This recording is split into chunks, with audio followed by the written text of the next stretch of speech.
Diaries of a Madman. By What Must I Do? Chapter 131. War Games, Changeling Edition. The first few petitioners that came to see us were the normal boring things. Some people talking about and asking for permission to fix various things that were breaking down, some that wanted permission to open a state-run brothel, some that wanted funds for an expedition to Griffin Land for trees, and some that needed to report on some science-y shit. You know, the normal things. Chrysalis used me as a moral compass, even though I'm pretty broken as well. Then something of interest caught my ears. "I'm here to report on the ponies you wanted escorted yesterday, Your Highness," the changeling said after bowing. "Stick to the points of interest," Chrysalis replied. "We escorted 10 ponies in armor and 3 unicorns without. Most of the unicorns were interested in our magic, so they were taken to the school. Things went well. One of the Pegasi wanted to see our alchemists and had a very high interest in poisons. 2 of them had interest in our architecture and were shown many of our more impressive structures. One earth pony was interested in our military, but wasn't overly disappointed when we told him we couldn't show him our training facilities. Instead, he and another viewed our waterworks systems. 2 were interested in the armory and were shown there. Did you run into any issues?" Chrysalis asked. "No, Your Majesty. We assumed when the ponies saw our mobile food sources, they would be offended." His eyes flicked to me for a moment before continuing.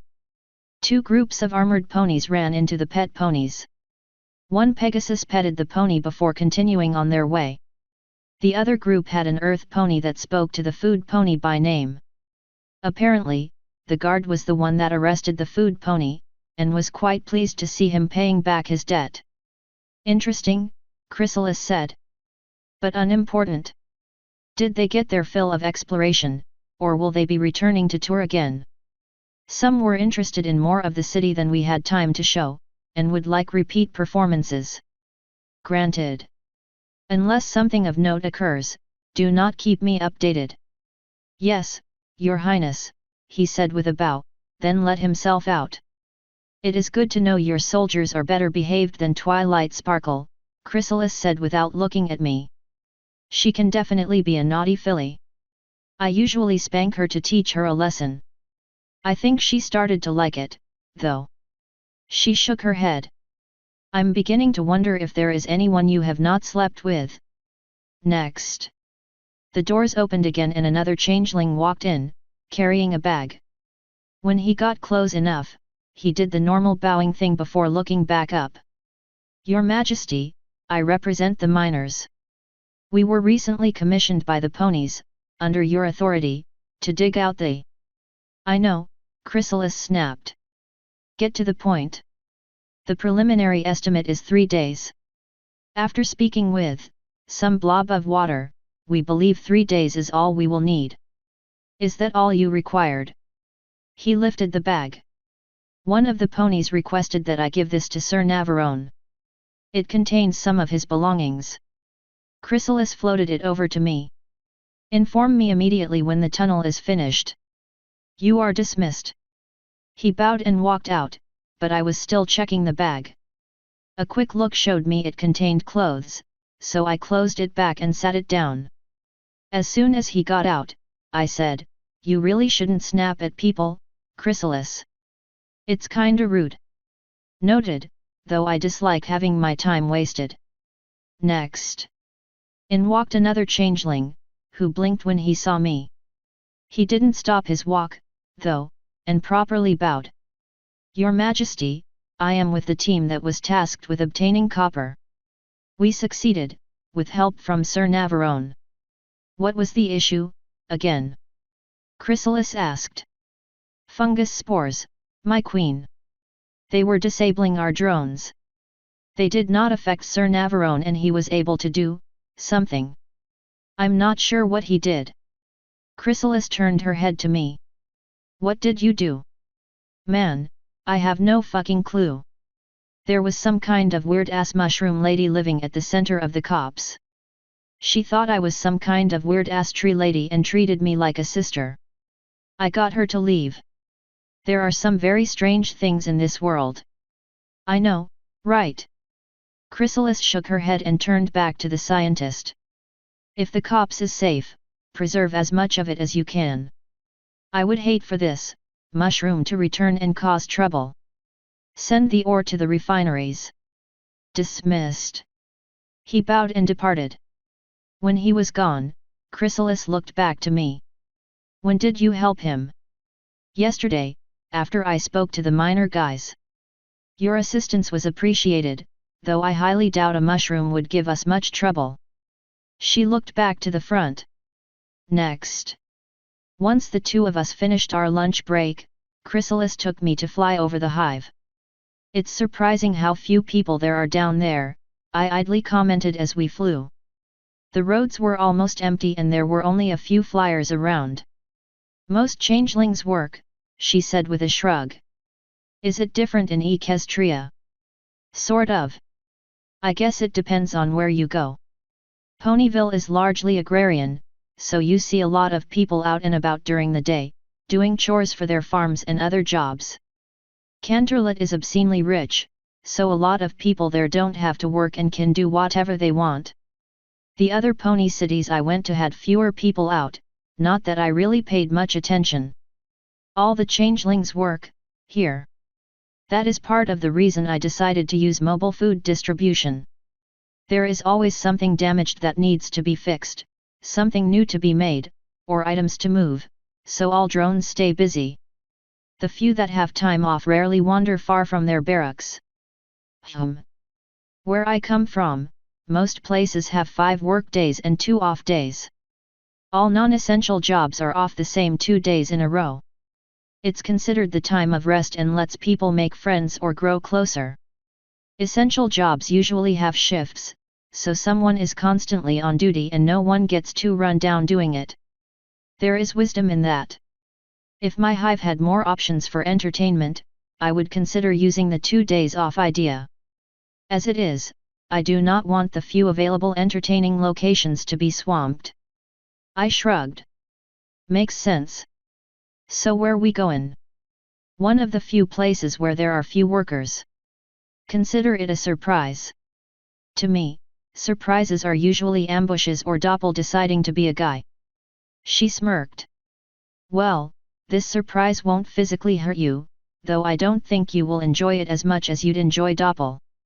She liked doing it back when I still had a penis. Somehow, I doubt you complained much. She started to descend. Well, unless she tried sticking it in you. I don't particularly mind giving a blowy. I just really don't want it in my exit hole.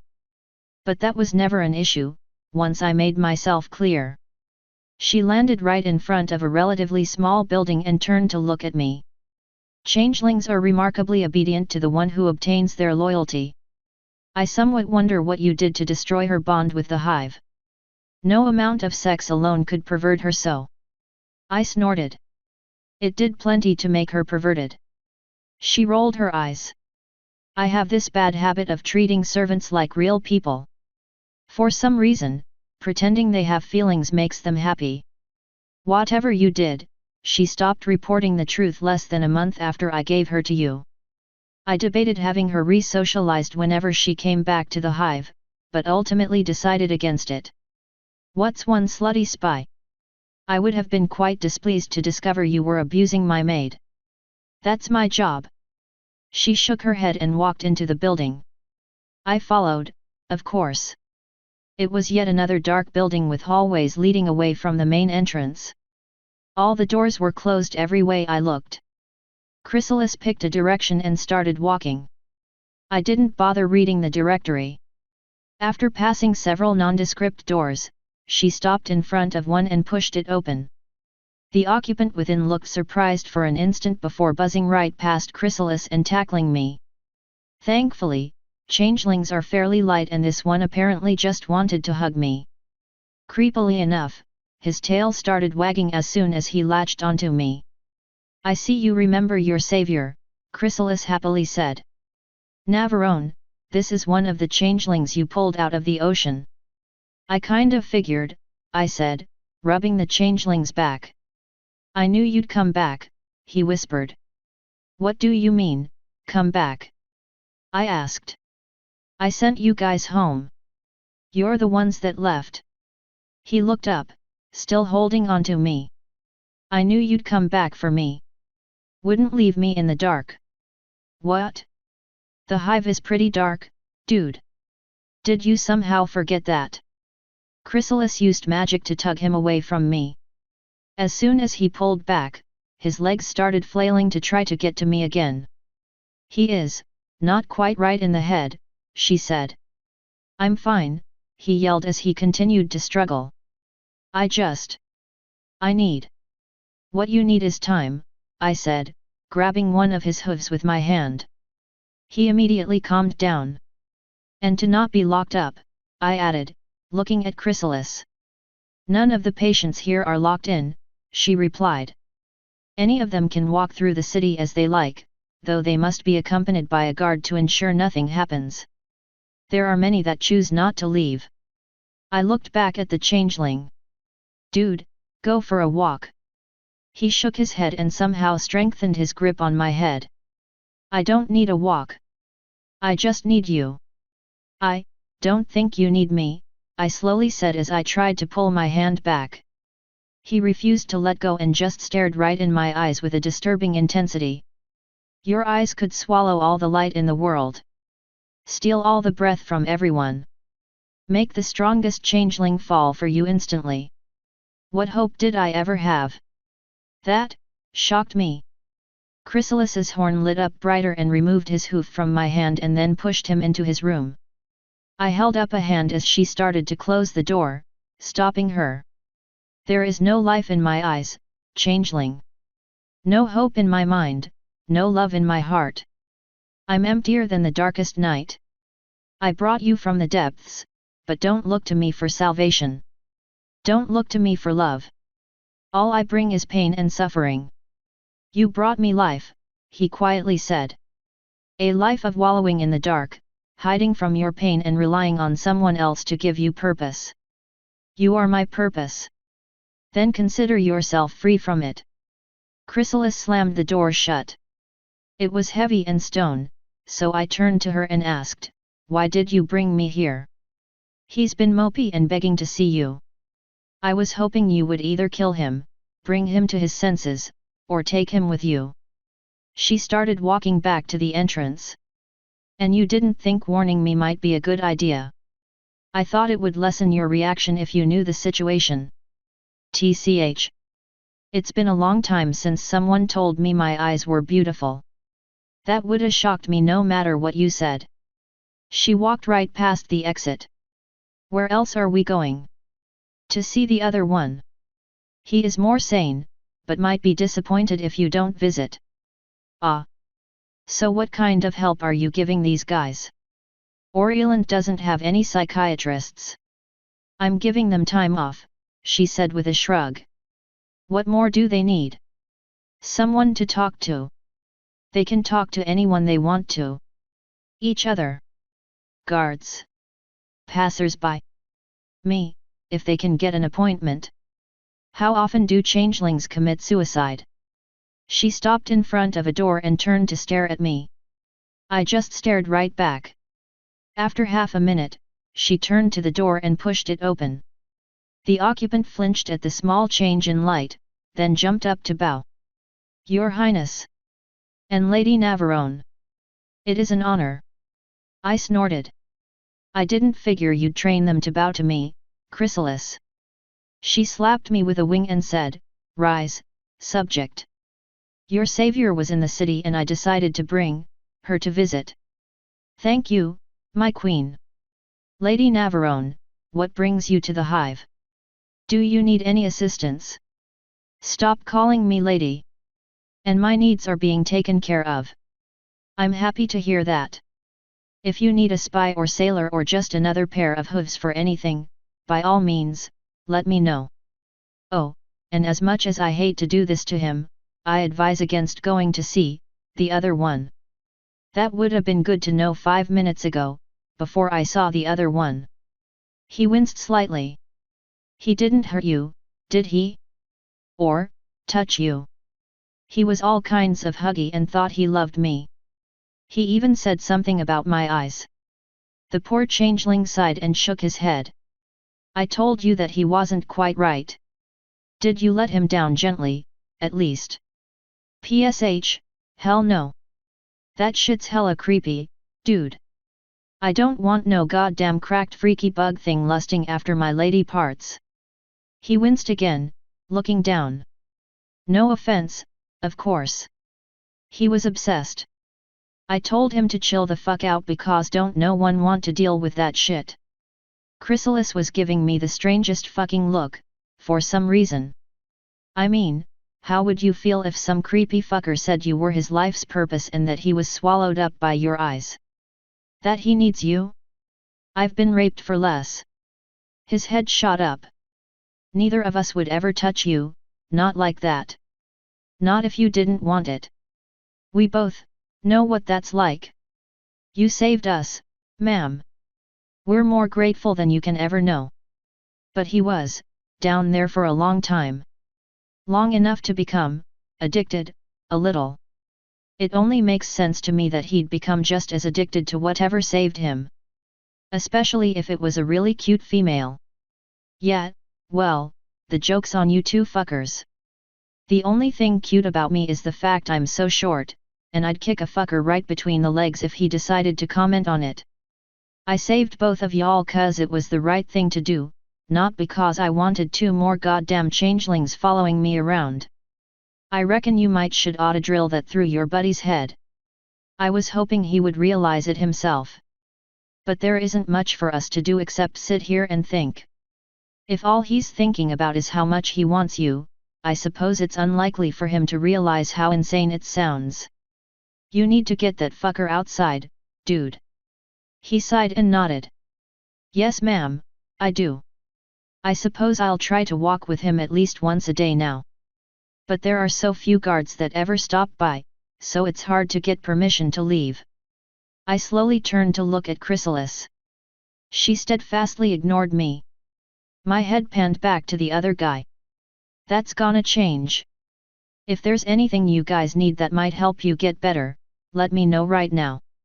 I'll see what I can do. Somebody to talk to would be nice. Usually, it's just me, him, and a guard. No other changelings ever made time to talk with us. At least, not much. Once again, I slowly turned to look at Chrysalis. She was rubbing one of her front hooves against her carapace, pretending to ignore me. I turned back to the guy. I'll see what I can do. Anything else? No, my law ma'am. I have a name, dude. I'm not some foppish noble or arrogant prick. Hell, I'm only technically a woman. The only reason I have a vagina instead of a dick is because I pissed off the wrong person. So chill. And tell your friend to stop obsessing over me, because it's kinda gay. Especially that weird shit he said about my eyes. What? Only technically, but... Yeah, I probably should have mentioned that. Oh well. If you don't need anything else, I'm leaving. He quickly shook his head. No, my lama sir. No sir. I don't want to bother you. Alright. I'll see what I can do for you and your friend. Don't no one deserve to go through this shit, especially not and be stuck with themselves. You have Chrysalis's word that things will get better. Of course, the named queen flinched, but she didn't contradict me. The little changeling stared at his queen for a moment before turning back to me and nodding. Thank you. Even seeing you again was nice. Happy to help, I guess. You should go talk to your friend. He might be a little distraught right now. He nodded yet again. I'll do it right away. He followed us as far as the exit, then continued walking down the hall to his friend's place while we walked out. As soon as the front door closed behind us, I turned to Chrysalis. She beat me to talking, though. I don't appreciate using my word for anything without my permission, Nav. I didn't figure you would. Those guys need help, Chrysalis. All people that go through trauma do. If there ain't enough guards in your crimeless city to take care of them, you need to remove the guard restriction entirely. I ain't gonna say you should straight up assign them friends or whatever, but making sure they get someone to talk to would be good. I can't believe I've never heard your accent before. It's so southern. Adorable. I blinked in surprise. Keep talking. I want to hear more of it. After taking a second to compose myself, I spoke again without the accent. It's a holdover from where I was born. She actually pouted. It usually only comes out when I'm annoyed, pissed, or really tired. Don't you have changelings that can use any accents? If you're really desperate to hear it, get them to do one for you. She smirked and shook her head.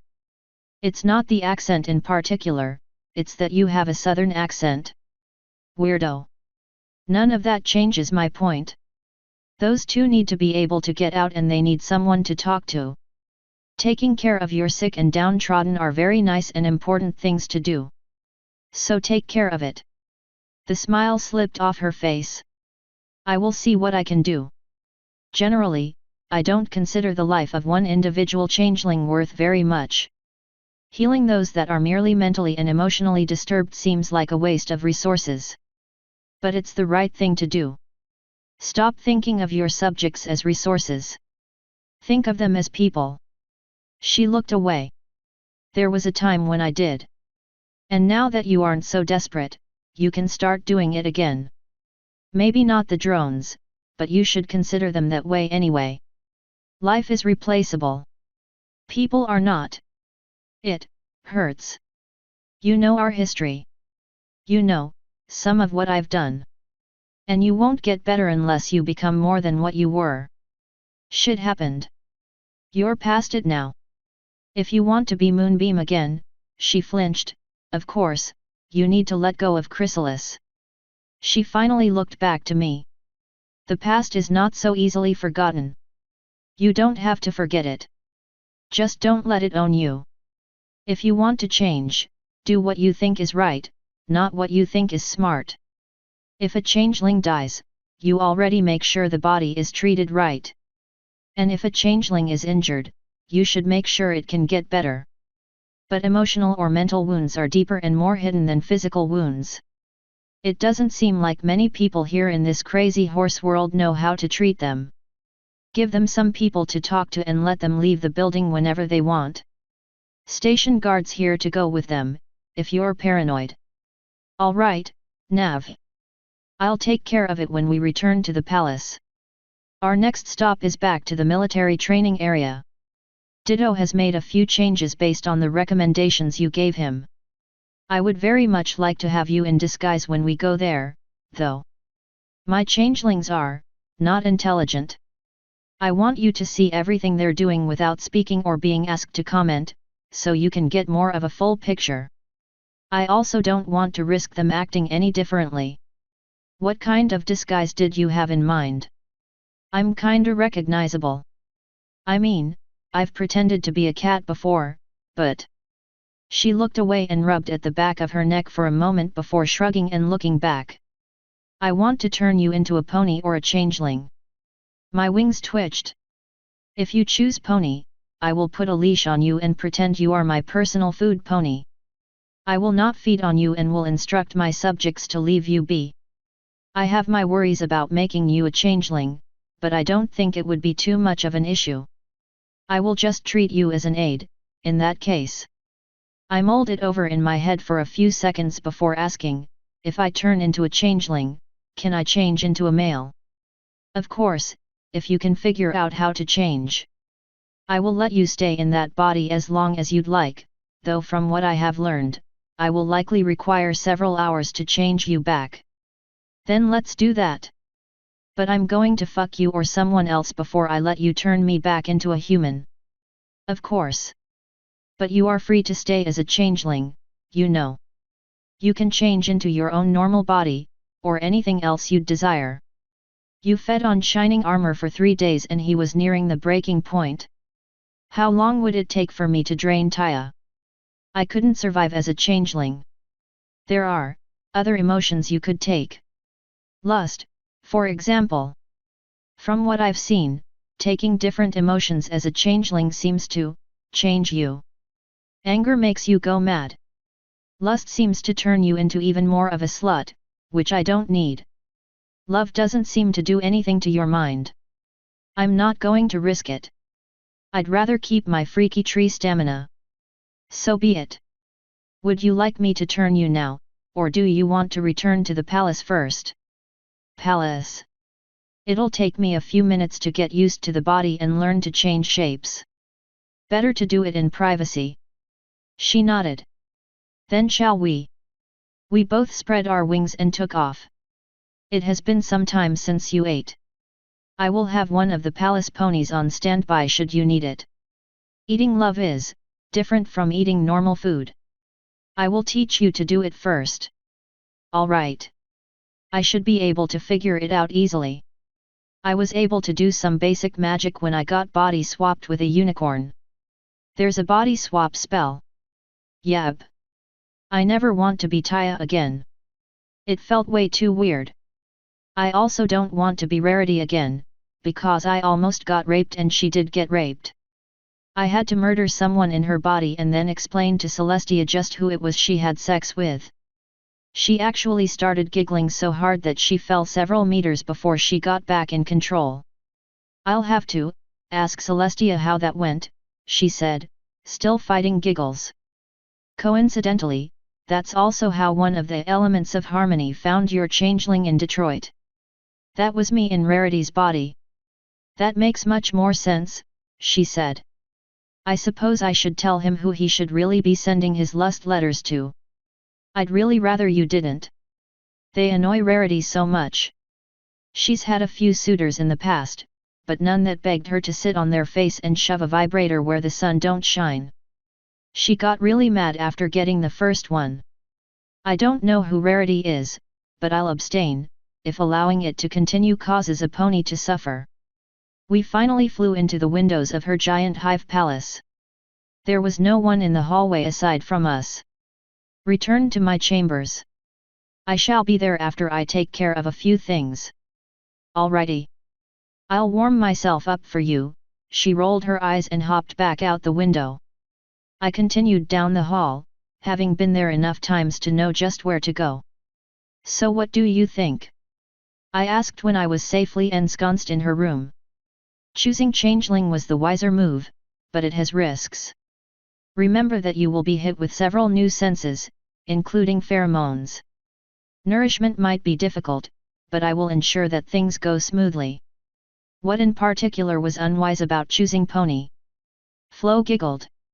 You know she would make you wear all kinds of sex toys.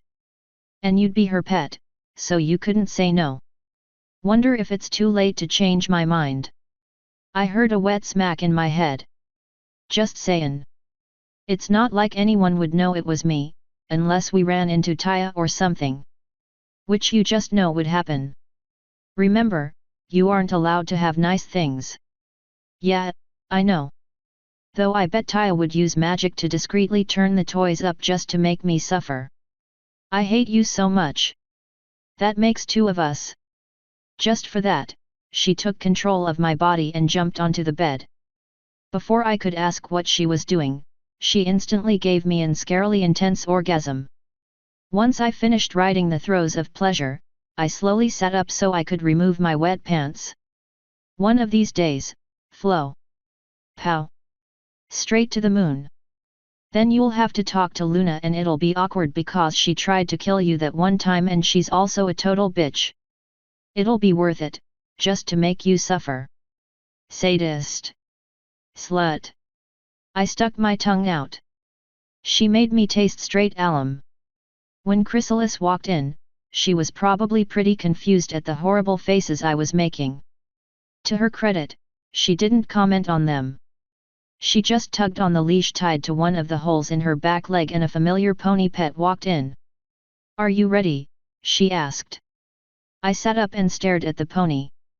I know this guy from somewhere, I said. Do you know what he did? She shrugged. I was given the records of those that were more violent. This fellow did something to displease Celestia, but I don't know what. Flo said, he ambushed you in a back alley in Canterlot. You threw a knife into his leg. Oh yeah. This is a guy that was paid to attack me in Canterlot. It ended poorly for him and his buddies. One of them died. One ran. This one and a griffin both got caught. He seemed a lot less happy then. At the moment, he was just smiling and wagging his tail, looking at everything around the room. Being stabbed is an unpleasant experience, Chrysalis said. Are you ready to transform? Just let me finish getting undressed, I said as I started pulling my shirt off. A moment later, I stood before her, completely naked. All right. What kind of changes are there? I know I'll start sensing pheromones. It's been so long that I don't even remember. Prepare yourself. Her horn lit up so brightly that I closed my eyes. When I felt my body finish changing, I opened them and found a startling array of color all around me. Ah, it worked. Though I didn't realize you were such an attractive member of your race. Fuck you. I looked around the room and saw even more strange colors. Things look weird. It's like the air has colors. Those are pheromone streams, she said, walking closer and tugging her pet along. After enough time, you pay no mind to the colors and instead see what they represent. Are you hungry?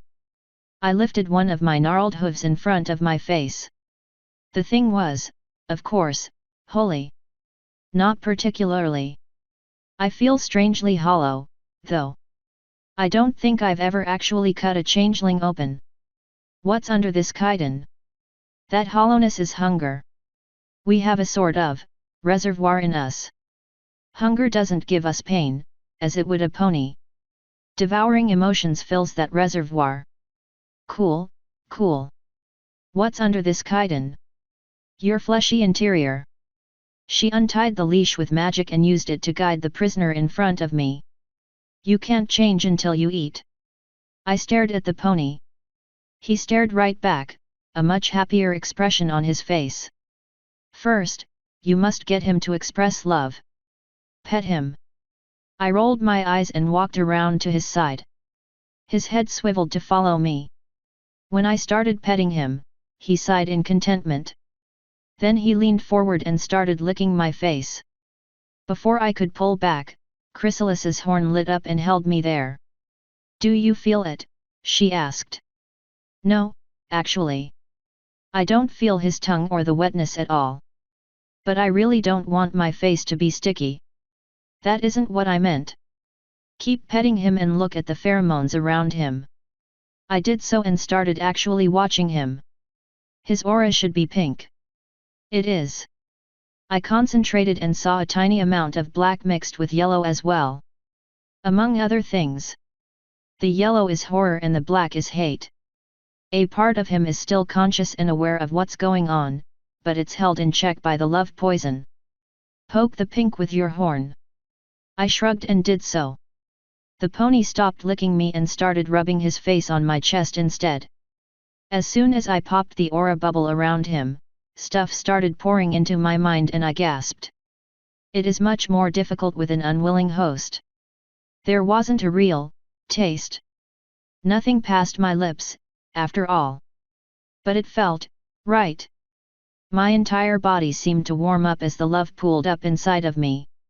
After a few seconds, the fellow pulled away from me, but I barely even noticed. I was still processing what exactly happened. The hollowness was gone and all the colors I was seeing became more vibrant.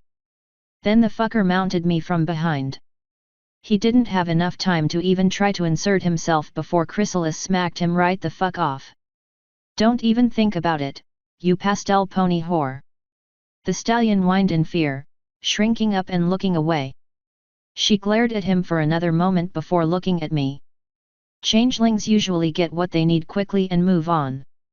Those that feed on lust take longer. The pets are conditioned to mate with the changeling if enough time passes. This one is frequented by male changelings, since there are more guards in the palace, so it seems he was a little overeager to take advantage of such a fine specimen. I might send him to the breeding chambers as punishment. I let that information process as I continued trying to figure out what eating that love did. After a few seconds, I blinked. Wait, so changelings can have sex in public? She nodded. I don't see why it would be banned. Few take the opportunity. Usually, it's only those that take advantage of all the services the pets offer.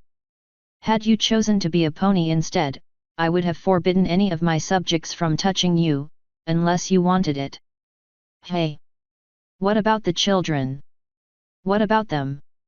Sex is natural. Why hide it? Nothing is done to those that are too young. Whatever. I looked over at the pony pet. So now what? Well, if you'd like, I can show you how to transform and you can do to him what he was going to do to you. Pass. I'd like to learn how to change, but I don't want to do a thing to someone that can't say yes. Very well. She used magic to toss the pony out the door and then shut it behind him. First, can you use magic? You said you have done it before, when in the body of a unicorn. I closed my eyes and envisioned the room, like I did the first time I ever used magic. After a few seconds of trying to lift one of my shoes, I opened my eyes. The shoe was right where I left it. Doesn't look like it. The rare intelligentsia that can't use magic. I wonder if that's because you aren't actually a changeling. Dunno. So how do I transform? Let's start with a body modification. Hold up one of your hooves. I lifted my right one and she mimicked me. Look at it and envision it how you want it. Color, texture, appearance. Her hoof quickly morphed into a hand. I tilted my head slightly and imagined a freaky pink tentacle, because I figured it would be easier than a hand. Sure enough, my leg actually turned into a freaky pink tentacle thing. That isn't a hand, she said, lifting an eyebrow. It's easier. I closed my eyes and thought of myself. My actual self, not the horrible mockery of myself the ponies made me. A few seconds after Chrysalis made her sound, I opened my eyes. You messed up your hair. And you forgot your wings. No, I didn't. This is the real me. Fuck the wings and fuck that shitty grass hair. She looked down. You did forget something, though. I quickly remedied that. She smirked and asked, are you sure you aren't inflating it a little? I don't know what you're talking about, I said, crossing my arms and flexing my new foot long. Old foot long. Of course, of course. We can have our fun later, after we visit the military base. Turn to the form you would like to have when we enter the base. I would recommend being a female changeling, because the more intelligent soldiers would bend over backwards to help you. But the choice is yours. After one last regretful look at my dick, I turned into a male changeling. I doubt I'll need their help. After a few moments of thought, I modified my eyes to look like a drone. She immediately shook her head. It won't work and it's a terrible idea. Oh. How do I turn back to natural, then? I don't really know how I looked. She snatched a pillow from the bed and hit me with it so hard that I actually fell on my ass. Sure enough, I saw a brief flash of green and felt very female again. When I stood back up, I turned back into a dude. You still look very feminine, but that matters little. I'll rub enough pheromones on you that none of the soldiers would even think to flirt with you. Sexy. She smacked me with the pillow again, but not hard enough to make me revert. So why can't I go as a drone? I asked as she walked up to me. After she started rubbing her body against mine, she said, pheromones. You might not know what they all mean, but the others do. It's obvious to us all that you're high-ranking. And even if you could disguise yourself as a drone, I wouldn't allow it in a military base, whether or not you were my assistant. Feeling chitin rub against chitin is kinda weird, even if I barely felt much of anything. After a few more seconds, she said, there. We'll fly, so you can get a chance to use your wings. They're very different, but it should be a quick adjustment. Alrighty. We started walking on out. Just so you know, I don't want any more children. So if we do bang, you better use protection or self-abort, if changelings can do that. We can. It's called crushing our eggs. When we got to the hall, she spread her wings. Our wings are much smaller than those of a pony. They're considerably smaller than yours. We fly by beating them continuously, like a hummingbird. Sounds tiring. They're also much lighter, so flapping them constantly is easier. If we get in the air and you find yourself unable to adjust, just turn back to normal and we can fly near where we're going and walk the rest of the way. Works for me. Shall we, then? Go first. I shall follow. I shrugged, spread my wings, gave them a few test flaps, then jumped out the side. It took me a few moments of falling before I got the hang of it, but soon enough, I was right back up to the window. I didn't think it would give you any issues. She gracefully joined me in the air and we started off. Speaking of your children, if you would like to see them, you may. They don't know who their father is, not that they would recognize you in this form anyway. At this point, they're old enough to speak. It was, kinda tempting. But on the same vein, I'm an absolutely terrible person. I think I'll pass. Maybe if we have time left over from making you not evil, I can see them. She snorted. Wouldn't a good mother want the father of her children to be as involved in their life as possible? I'm making you a good person or ruler, not a good mother. You're trying to make me good, are you not? Good in all things. That means baby steps. Which you didn't get to see. Would you rather them have no father or a bad father? Because you gotta remember, I'm a terrible person and an even worse father. She chuckled. Shall we ask Taya about that? I nervously swallowed. We don't need to do that, now.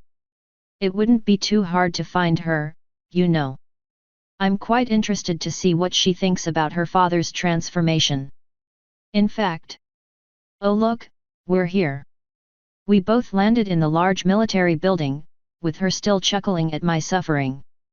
I was pretty sure she wouldn't actually tell Taya on me, but I also really didn't want to risk it. That girl is fucking sadistic sometimes. Consider the matter closed, for now. Come. She started walking and I made sure to follow behind her, since I was pretending to be a changeling. I didn't want anyone making any assumptions about why I was walking at her side, after all.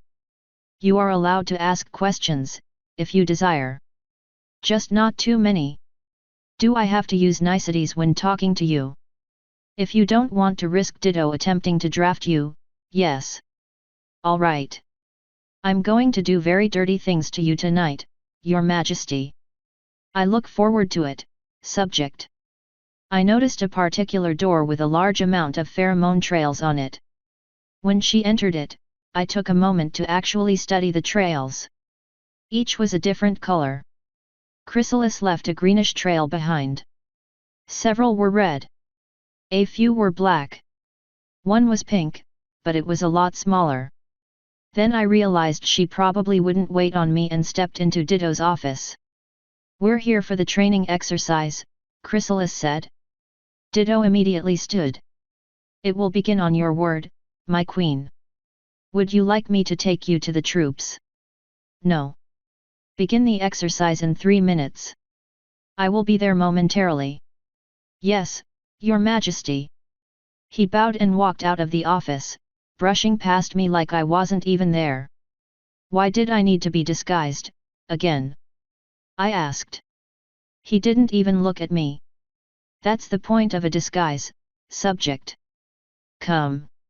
She walked into the hall at a more stately pace, and went back to the window we entered. We jumped out and flew down to the ground floor, but didn't enter yet. We will be getting up close and personal in this exercise. Defend yourself if necessary, but remember that your primary job is to observe. By the way, your new name is Camo. Okay. What exactly is going to happen? Under this military base are several floors made into various landscapes. We've placed captured monsters in each one and my soldiers are going to pacify them. I wish I could train against griffins or ponies, but that would be slightly more difficult. Well, the ponies have yearly war games. You could ask Celestia about doing some joint training, since you guys are all buddy-buddy now. She finally stepped inside, leading me into yet another dull building with long stretches of hallways. Ditto will be leading. We will be acting as civilians the soldiers are escorting. She looked my way for a moment before smiling darkly.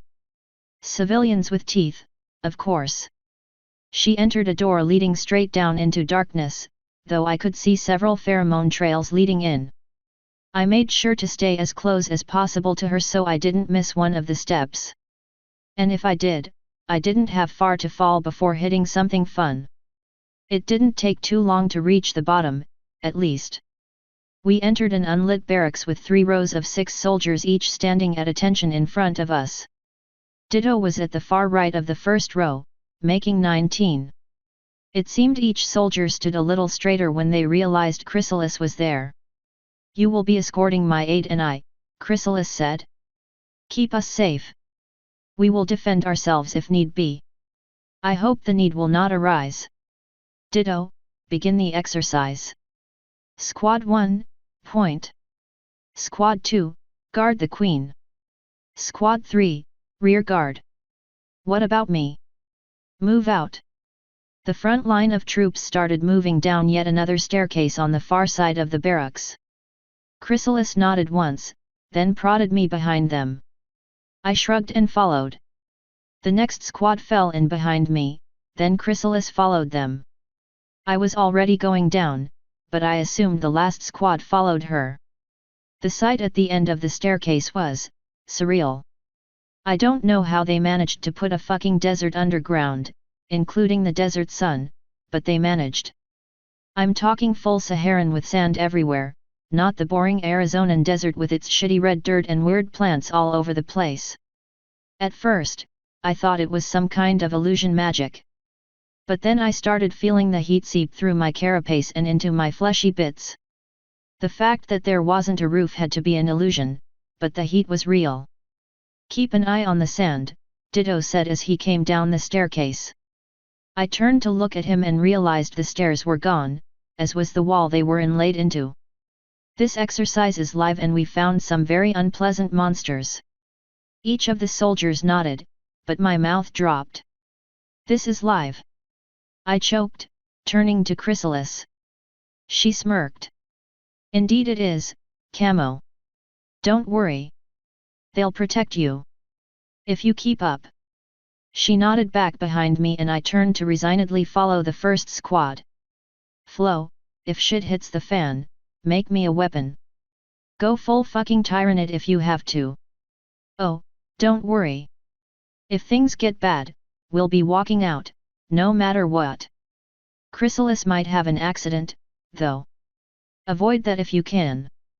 I'll need her to turn me back, because convincing Taya or Celestia I'm not actually a changeling might be annoying. Also, I really want to put my dick in her again. I hate you sometimes. I know. Changelings, apparently, do not sweat. They just get really hot very quickly. I found myself panting in the heat only 20 minutes after we started. Most of the soldiers were faring the same way. It sapped our strength and awareness, which is probably why we didn't notice the sand moving on its own until it was just a few feet away. When the large worm shot out of the sand, the only reason we didn't lose half of the first squad is because of their uneven spacing. As it was, the thing managed to devour the changeling right in front of me before any of us could react. Thankfully, it just kept sliding through the sand, trying to get down before its exposed body could be hurt. It failed, luckily. As something grabbed my tail and yanked me back, 2 changelings from first and 3 from second jumped forward and turned into giant ants. They immediately started biting that fucker apart, making it thrash around in the sand. I decided not dying was the better part of valor and turned my ass into a fucking tortoise, then hid in my shell. After a minute or so of feeling the sand jerk around, everything finally went still, aside from heavy breathing. That's when I turned back into a normal changeling dude. Or at least, what I hoped was a normal changeling dude. The worm had been hacked to pieces and a very nasty changeling was wiping ichor off himself. After a quick count, I figured that was probably the fellow that got swallowed. I'm surprised that ichor shit isn't acidic. Don't tempt fate, Flo cautioned. I considered that a valid point and stopped thinking about it. Though you could have helped, you know. It's their exercise, not mine. I'm here to observe, not assist. I observed them killing the shit out of a worm. And then you covered your eyes. No one asked for your opinion. Move out. Ditto called. You can clean yourself on your own time. The filthy fellow sighed and fell back into formation as we started walking yet again. Fuck, it is hot. Flo, think they'd be mad if I turned into a camel? They can be mad all they like. Do it. I shrugged and suddenly grew several inches.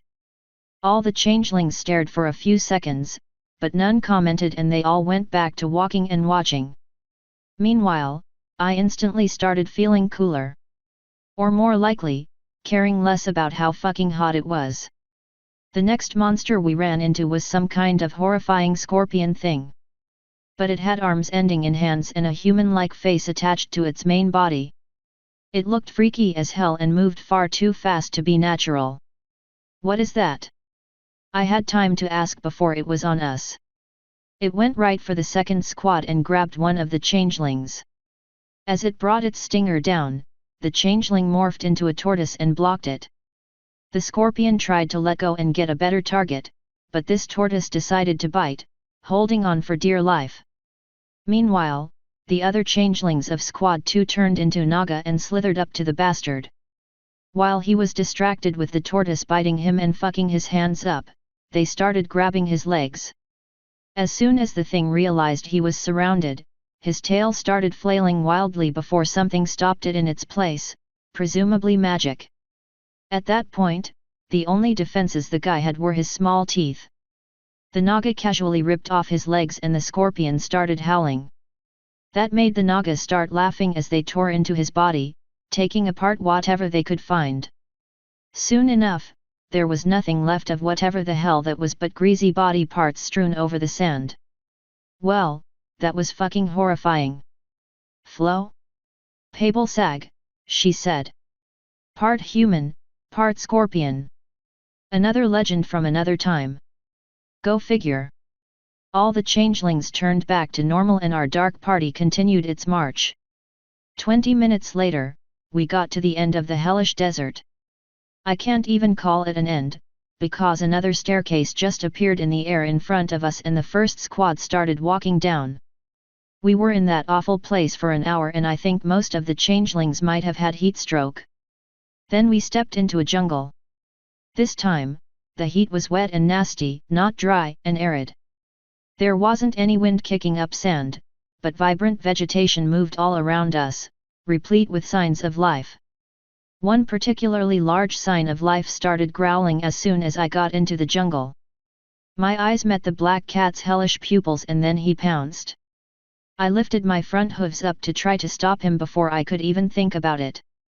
Then both of them turned into large scythes and my entire body became plated and spiky.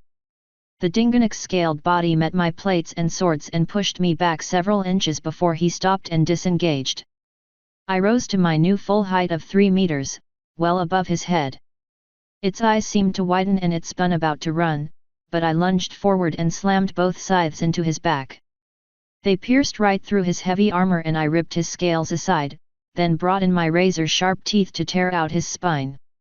When I had half the bones free from his back, my mouth just tore straight through the bone and swallowed the mouthful whole, leaving a torrent of blood dripping from my teeth.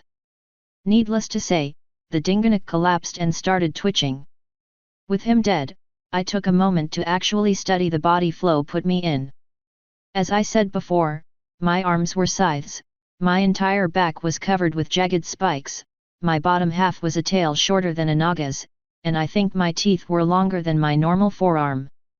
There was absolutely no doubt that she turned me into a tyrannid.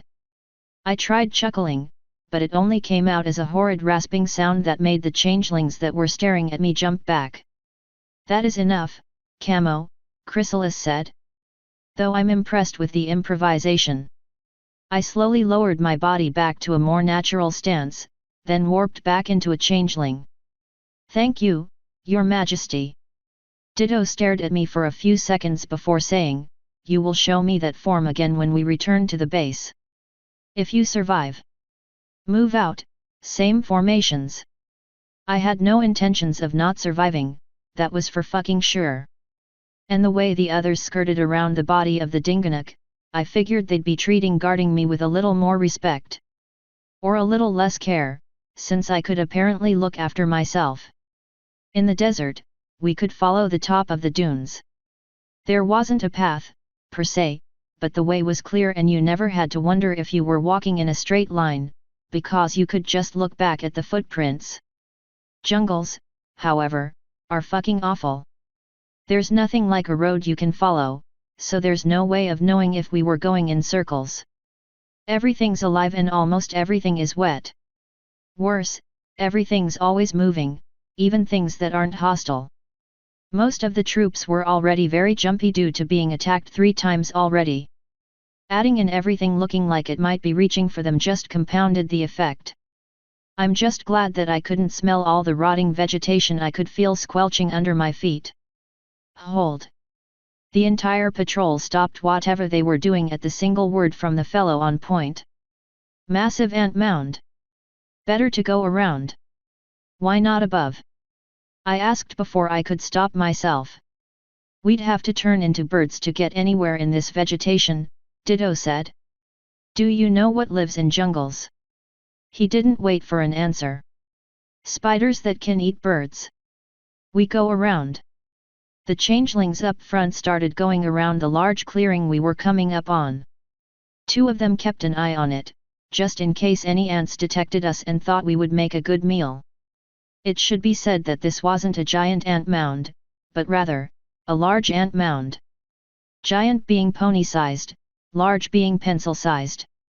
These were bullet ants, which could still easily fuck someone up, if they could get through our carapaces. Thankfully, they seemed content to ignore us. They probably either realized there were too many of us for them to handle or they realized we weren't food. Of course, there are downsides to having a bug-like carapace. After all, where there are ants, there are those that feed on ants. And where there are very large ants, the things that feed on them have to be exponentially larger. Since I was near the front of the patrol, I didn't notice anything was amiss until the shouting started. I turned back to the 3rd squad and beheld yet another well-armored giant thing slurping up a changeling with a giant fucking tongue. Is that an anteater? I whispered, blinking a few times. No one answered, of course. The changeling that was getting eaten turned into a buffalo before he could make it into the actual mouth, so all he did was body slam its armored face then fall to the ground. That gave the other changelings time to jump to action, at least. None of them could transform into much that could penetrate its armor, but 2nd squad was apparently full of mages. One of them gathered all the water in the area and tossed it onto the thing while the others peppered it with lightning. After a few seconds of that, the giant thing fell to the ground, smoking and leaking blood from its eyes, mouth, and nose. Throw a fireball at it and move on, Ditto said. We need to move before the ants realized we killed their predator. Each of the changelings in Squad 2 threw a large ball of fire at the thing, just to be sure, before we all started moving in what was hopefully the right direction. I had no fucking clue where we were going or where we had been, at that point. Seriously, fuck jungles. I was all too happy to see the next staircase materializing from the air and from the speed at which the 1st squad ran to it, they felt the same damn way. When I stepped into a frozen taiga, I immediately wanted the jungle back. We were all covered in droplets of water that started freezing to us as soon as we stepped into the frigid environment. Compared to the jungle's constant movements around you, this place was eerily still. And God help me, the cold reminded me of the undead I had so recently escaped. I immediately shifted into a bear, because fuck the cold. My furry hide felt amazingly warm compared to the short time of previous frigidity. The troops around me stared for a few seconds before shaking their heads and moving on. They were just jealous I thought of it and they didn't. This time, the first creature we wandered upon was an elk. It looked up from the snow it was pawing at and just turned around to wander away. None of the changelings said a word, so I ignored it. Surprisingly, this actually didn't end up stabbing me in the back. Despite being hellishly cold, the taiga was also strangely beautiful. Tall evergreens loomed over us on all sides and snow covered the ground, somehow having snuck through the branches. Mist fogged at everyone's breath and most of the changelings quickly grew covered in frost from the dew droplets we hid in the jungle. The pale sunlight reflected off it quite nicely, though none of them took the time to appreciate its beauty. Probably because they were all fucking freezing. Well, except for Chrysalis, who decided to become a large lady bear, because she actually has common sense. Half an hour later, I realized our enemy in that biome was apparently just the cold. We hadn't run into any monsters when the next staircase appeared in front of us. I assumed that meant they'd strike while half of us were off that floor, so I was looking forward to seeing what the last squad would do. Imagine my surprise when that actually didn't happen. We all got to the next area without any issues. This staircase deposited us in a cave. At first I thought we were done, but then the changelings started moving out yet again. After that, I took a moment to wonder if they magicked up a whole cave environment, or just dug it out naturally and left it alone. Then I turned back into a changeling because I was getting hot. All the others took a moment to shake their bodies to divest them of the rapidly melting ice. It silently splashed around the cave we were in as a few changelings in Group 2 sent out lights to flank us. That was probably unnecessary, but being able to see farther is always good in a combat environment. It definitely saved us from the first ambush. I wasn't even looking at the ceiling, but one of the scouts apparently was, because he called for a halt. Up above, 10 meters ahead, he said. One of the lights immediately zoomed to that area, revealing 10 large gel-like creatures up there. Ugh, slimes. Fire for effect, Ditto said. Just like that, second squad opened up with fireballs, knocking those creepy things right off the ceiling, then melting them on the floor before they could start moving toward us. Disgusting things. Keep moving. Flo? You read about them in an underground monster manual once. They land on something that walks under them and drown them, then dissolve the body. It's quite gruesome. Yet. Our column continued moving, though we all sidestepped around the horrid slimes. Once more, I thanked whoever that I didn't have to smell it. The lights did not help save us from the second ambush. No, what saved us from that one is the ineptitude of those doing the ambushing. 30 weird frog-like things jumped up around second squad, croaking creepy war cries and launching stone spears at us. I was worried at first, because it sounded freaky as hell and the spears looked threatening, but then they just bounced off the squad's carapaces. The changelings just watched as the frogs ran up and started tapping them. I want to say punching, but there wasn't enough strength behind those little pushes. Chrysalis looked up from the four prodding her and asked Ditto, did we actually waste time capturing froglodites? No, Your Majesty. They must have snuck in the cave somehow. He backhoofed the one that was attacking him, sending it sprawling onto the cave floor. I thought as much, Chrysalis said, rolling her eyes. Soldiers, eradicate this filth. They leapt into action, not even bothering to change form. Each one just started crushing the little frog things. After half of them were dead, the rest got the message and started breaking off. Chrysalis smirked and each one that ran was immolated from the inside. Ditto sniffed in distaste. If these things were living here, they would have dealt with every other monster, or they would have already been killed. Keep moving. I had no idea how such uselessly weak creatures could kill some of the horrifying shit I've seen in this world, but none of them questioned it and they kept moving at a faster pace, seemingly unworried about their surroundings. I still made sure to keep watch, because I didn't want to get blindsided by the kind of monstrous shit that lives in the dark, hidden places of the happy sunshine horse world. Thankfully for us all, we got to the next staircase unchallenged. I doubt the frog things had anything to do with that, but I also wasn't about to complain. The next staircase took us outside the cave, to a mountainous area. We were actually on the side of a mountain, looking down toward a large beach followed by an even larger ocean, probably about a kilometer away. "This will be the last room for today," Chrysalis announced when she arrived. "But your majesty, what about the last room?" she said again, staring right at Ditto. He bowed his head, then called for us to begin moving. The column started moving immediately, then just as quickly stopped when something shot out of the rocks to our right. Something taller than I was as a tyrannid pulled itself free from the mountain and lifted a club the size of 5 changelings up with it. I had never seen a mountain troll in real life, and was honestly wishing I'd never have to see one. This one ran a massive hand down his face to dislodge any loose rocks, then balefully gazed upon us. When he saw that we were changelings, he roared so loud that I could feel the mountain shake, then swung his club along the ground faster than any of us could dodge.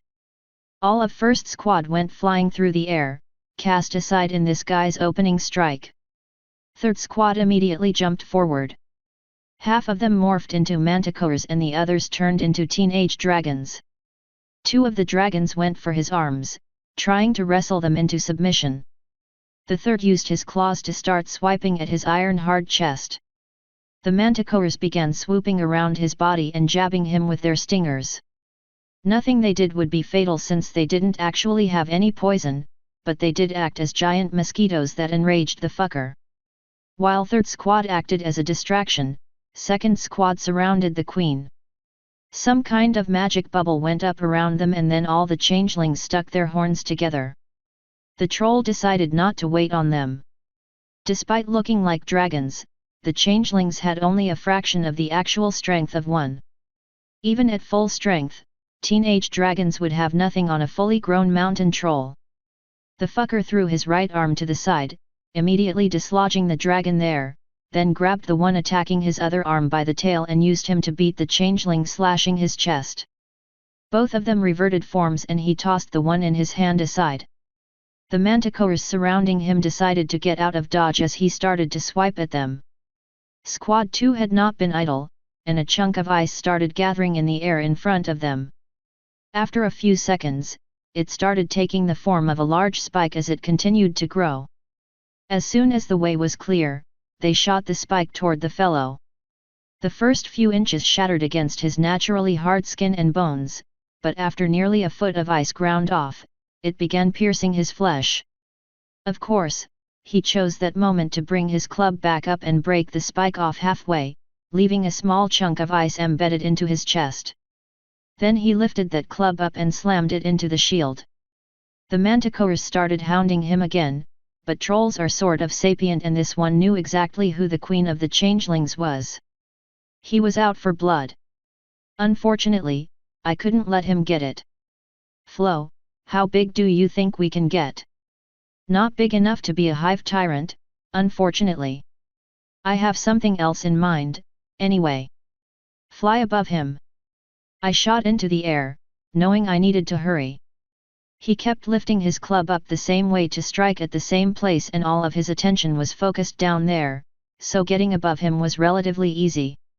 Once I was safely in place, Flo waited until his arms started moving back down, then changed my body back into a large tyrannid warrior, this time with massive leathery wings. I wasn't expecting them, though, so I just plummeted down on top of his head. I reflexively tried wrapping my legs around his head to stop from sliding off, but only succeeded in wrapping my long naga-like tail around his neck.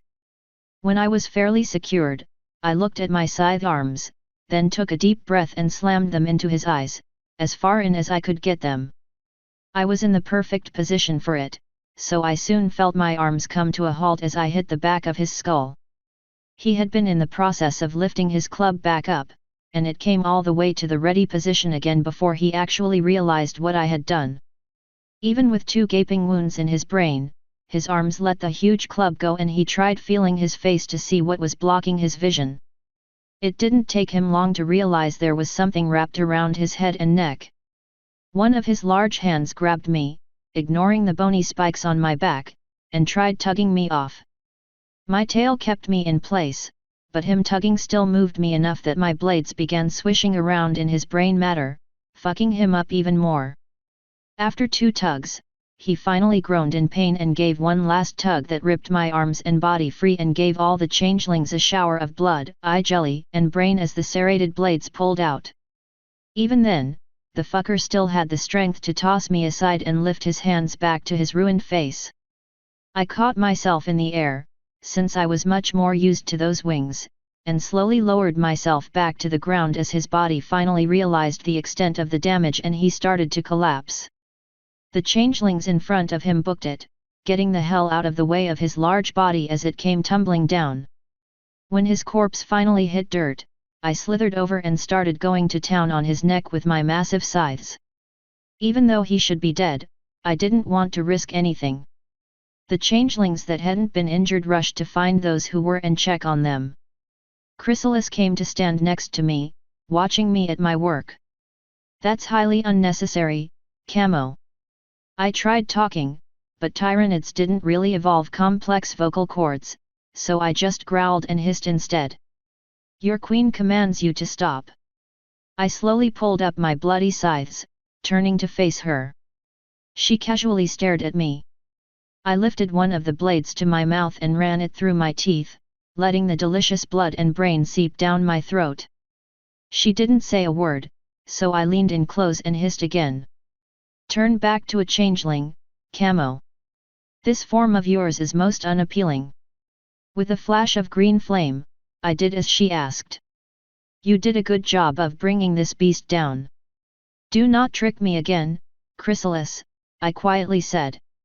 You should have told me this would be dangerous. I have no intention of letting you come to harm. If things become problematic, I will teleport us out instantly. You've handled yourself marvelously. Ditto would probably offer you a commission, if I wasn't going to tell him at the end of this. This troll was the most dangerous thing on this level, so just deal with it for a little longer. TCH. We should be flying. It's faster and there are fewer things with wings that can attack us. I have considered the same thing. We are too light and individually weak to be on the ground. Feel free to ask him when the exercise is over. I plan on it. Good. What is that shape you keep taking? I've never seen anything like it, not even among the demons in Tartarus. Something from stories back in my world. It's called a tyranid. I could probably make it look a lot scarier and be a lot more dangerous, if I had more power. It looks dangerous and scary enough as it is. Should we field a few of those, there will be no army willing to stand in our way. The tyrannid remind me of the changelings in a lot of ways. They have a hive mind and their sole purpose is to consume other life. Don't fall down that path, Chrysalis. The tyrannids are mindless consumers, enemies to all life. What you were, just a short time ago. In a world like this, being friendless and combative is a bad thing to be. Why do you think I have been so quick to accede to the many demands Celestia made upon me? Or so quick to agree to the peace the Griffins asked for? I even sent an emissary to that wretch of a love princess. Speaking of her, she apparently has some way of feeding changelings using love magic. I didn't get the details because I didn't care, but you might be interested. I am extremely interested and you should have told me this immediately. I will send her a letter as soon as we get out of this stupid project. There's no love lost between her and I, but if she has something that may help my people, I would kiss her hooves to get a glimpse at it. I doubt she'd go that far. Just talk at you about love for hours. She likes doing that. It's annoying. I can only imagine. Now come, it's time we moved on. She stepped past the troll's body and walked up to the largest concentration of changelings. Ditto, are we set to keep moving? Yes, Your Majesty. 3 dead, and none of the changelings in the first squad can walk anymore. We stabilized the worst of them, but our mages are tired after holding that shield. For their valiant sacrifice, I shall heal the wounded, Chrysalis said. Give me a moment. She began walking around the changelings, healing each one that was injured. After seeing Taya and Twilight heal me enough times, it was obvious that Chrysalis actually had a lot of experience with that kind of magic. Her patients didn't seem too drowsy or weak after the healing process. Each one looked fully ready to keep going for several hours. Of course, it could also be that Chrysalis is hellishly old and incredibly powerful. After 5 minutes of awkwardly standing around, Chrysalis stepped back in front of her general. It is done. Thank you, Your Majesty. Third squad, take point. First, watch our backs. Second, you have the queen and her aide.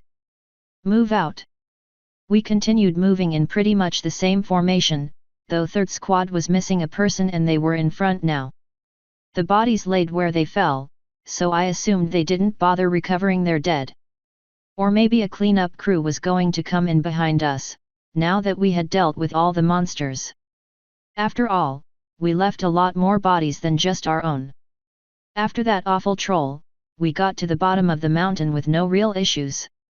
It fed directly into a beach, so we started padding across the annoyingly loose sand. Every step brought me up to the first hole in my leg, so I morphed into a fawn. That made me light enough that I rarely sink, and when I did, my skinny legs easily slid out. Once again, none of the changelings commented. About halfway to the ocean, the sand started trembling. I immediately shifted into a giant sea turtle and put most of my extremities into my shell. The changeling squads all circled up, surrounding the queen and watching outward. Seconds later, a giant enemy crab practically jumped out of the sand. One of its claws was huge while the other was only the size of a normal changeling. As soon as it saw us, the thing turned to face the mountain and started skittering across the sand toward us. I want to say the changelings had some kind of epic battle with the thing. It would make what happened sound a lot cooler. But I'm afraid that isn't the case. Once it got within 5 meters, one of the changelings bounded forward and turned into an elephant with tusks, then ducked his head down and rammed the crab. When they were stuck in place, the elephant shot his head up, catching the crab under its side legs by the tusks and flipping it onto its back. After that, the changelings just piled on top of the thing and struck its weak spot repeatedly for massive damage. It was kinda sad, really. Once they cracked its shell and ripped out its gooey parts, we continued moving toward the ocean. So if he could turn into an elephant, why couldn't I turn into a hive tyrant? An elephant is, at most, 4 meters tall. They probably have the same amount of biomass as the tyrannid I turned you into before. A tyrant is at least twice as large, with probably more than 4 times as much mass. They also have more arms and extremities than you'd know what to do with. Consider yourself lucky I didn't just turn you into a hummingbird to let you peck at their eyes. When you get free, I am going to embarrass you in front of all your family. And I'll be sure to embarrass you in front of Taya. Bitch. Whore. I kinda wanted to stick my tongue out again, but it would have looked funny if any of the changelings were watching me and I didn't want to embarrass Chris. We were coming up on the ocean anyway, so I figured I should pay attention to my surroundings instead of thinking of ways to make Flo suffer. A few minutes after we killed the giant crab, we all stood in front of the water.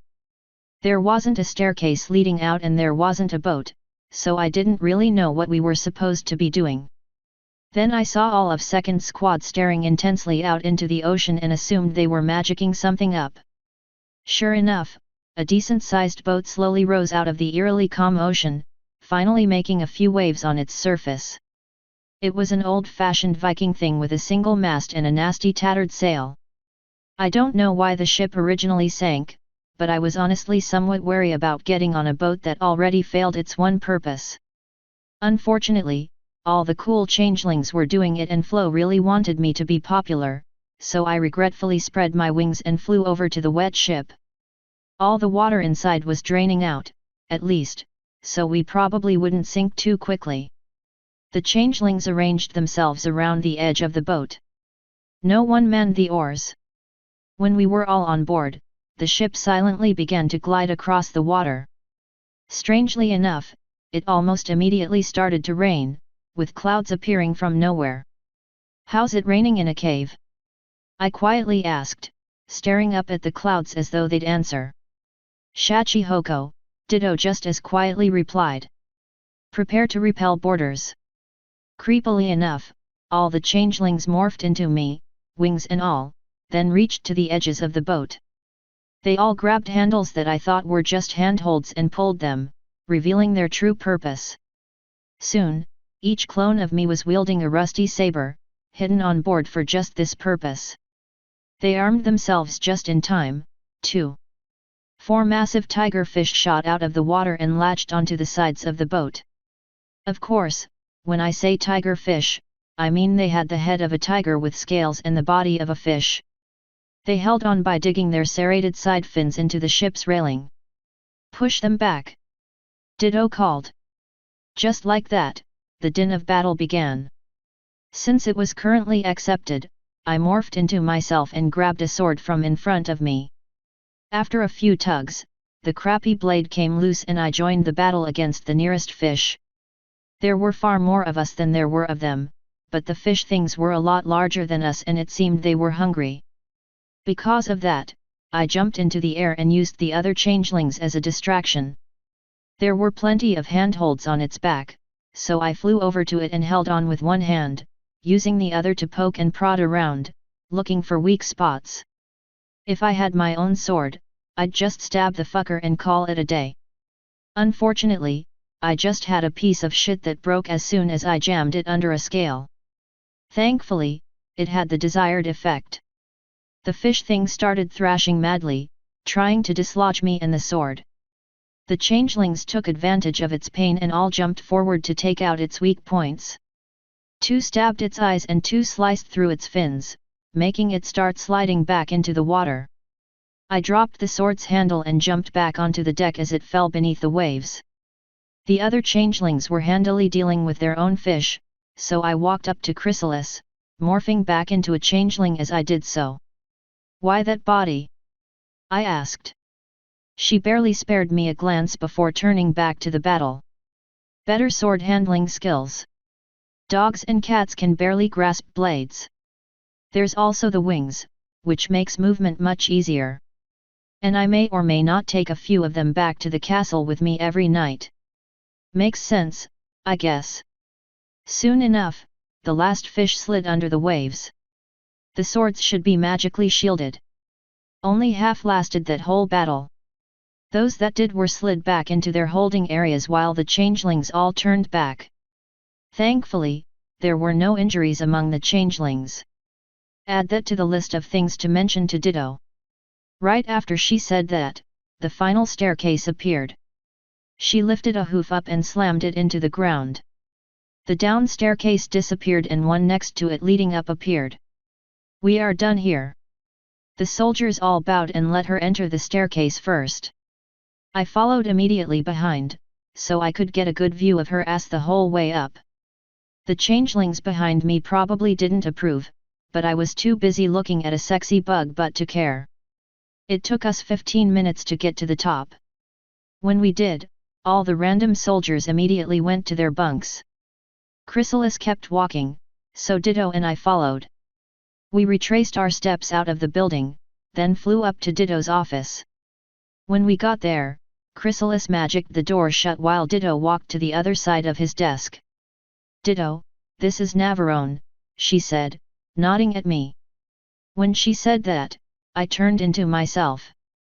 "That is a changeling, Your Majesty," Ditto replied. "Because I turned Navarone into a changeling. I wanted him to see how we operate, without any of my subjects knowing he was there." "I see. And he has a few comments and concerns. Navarone, if you would. Honestly, I didn't really feel like listing them all out. But I knew it might help, so I started from the beginning. Thankfully, I don't have to do it again, because fuck you. An hour later, Chrysalis and I were flying back to the palace. I had never thought to transform into a fictional creature, Chrysalis said. How did you know it would work? Because to me, you're all fictional creatures. In a world with magic and turning people into other species, why couldn't I become something that probably doesn't exist here? It's still a biological critter, even if it might not be one that you could run into in the streets. And besides, you can modify your own body at will, into anything you need it to be. Why couldn't I just modify my entire body at will to look like a tyrannid?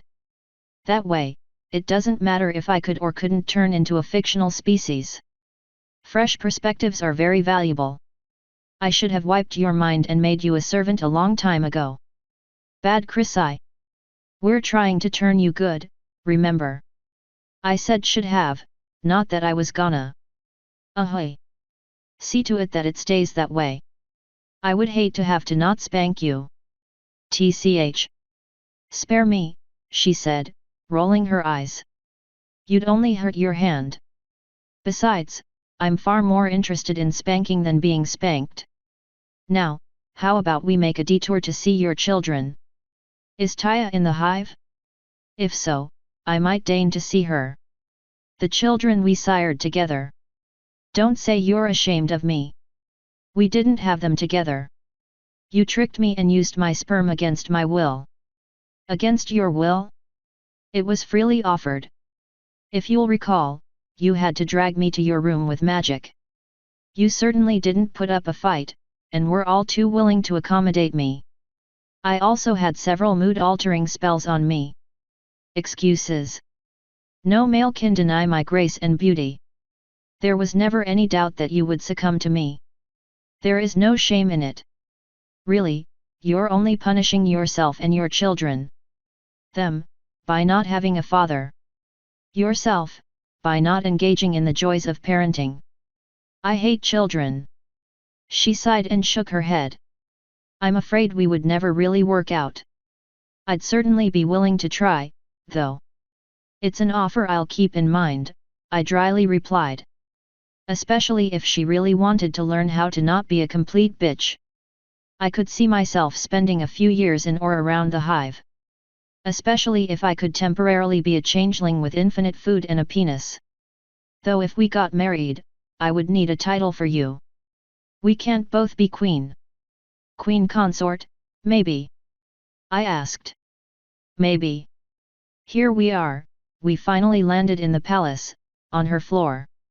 There are some things I need to take care of. It's nearing night, so I will be back shortly.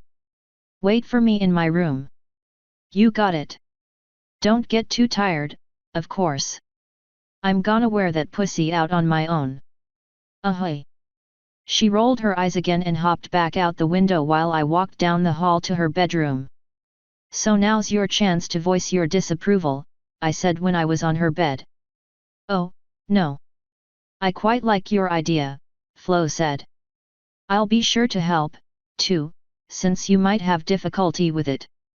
God, I'm rubbing off on you so hard. Not as hard as I'll rub off in you, she cheekily said. God, you are such a slut. I learned from watching you. And I'm so proud, I happily sighed. When Chrysalis got back, she waltzed over to the bed and fell into it. Ruling an empire is hard, she said as she snuggled up against me. Is it worth it? Sometimes. I assume you want to turn back tomorrow. You assume correctly. You seem tired anyway, so I don't want to wear you out by making you do that much magic. Right. That's the reason. She let me go and rolled onto her back. Go ahead and ravish me, then, she sarcastically said. Let's get this over with so we can go to sleep. Happily, I said as I rose from the bed. Flo? She chuckled and my body started to change. I wasn't going to be human for this one, Unfortunately, I had something else in mind, something I always wanted to do but never thought I could. Chrysalis's expression changed from bemused to interested to slightly horrified as my body grew and split, grew and split. Soon, I stood before her in all my glory. All my dozens of tentacles shot toward her at once.